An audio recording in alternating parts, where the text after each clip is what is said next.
Europe దేశాలు ఇప్పుడు కంగారు పడుతున్నాయి. ఏంటది?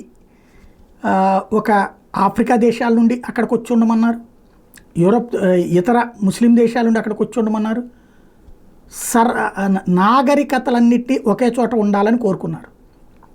కానీ ఎప్పుడూ కూడా ప్రపంచ చరిత్రలో పరమత సహనంలో తప్పులేదు, కానీ నాగరికతల మధ్యన సారూప్యాలు ఉండొచ్చును, కానీ నాగరికతల సంఘర్షణే చరిత్ర.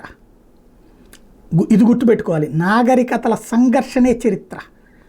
మెసొపటోమియా సంస్కృతి దగ్గర నుంచి హిట్లర్ దాకా చూసుకుంటే ఎప్పటికప్పుడు ఒక సంస్కృతి వినాశనం కోసం మరొక సంస్కృతి ప్రయత్నించినటువంటి చరిత్రే చూసాం.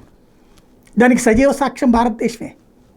ఎక్కడి నుంచినో వచ్చినటువంటి వాడు ఇక్కడ పరిపాలించాలనుకుంటే ఇక్కడ వాళ్ళు సహకరించేవాళ్ళేమో, కానీ తన సంస్కృతిని ఇక్కడ పాతి ఇక్కడున్న సంస్కృతి విచ్ఛిన్నం చేయడానికి గుళ్ళు కూలగొట్టి ఇదంతా చేసుకొచ్చారు. ఇప్పుడు యూరప్ సమాజంలో ఎదురవుతున్నటువంటి సమస్య అదే. ఆ దేశాలకు వచ్చిన వాడు తన దేశంలో తన మతాన్ని పాటిస్తానన్నాడు, వీళ్ళు ఒప్పుకున్నారు.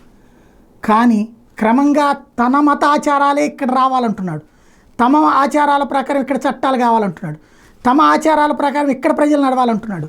అదే జర్మనీలో జరుగుతున్న, అదే అమెరికాలో జరుగుతున్న, అదే ఇటలీలో జరుగుతున్న సంఘర్షణల వెనకాల మతరాజ్య స్థాపన అన్నటువంటి కాన్సెప్ట్ నడుస్తుంది. యూరప్ సమాజానికి ఇప్పుడు అర్థమవుతుంది.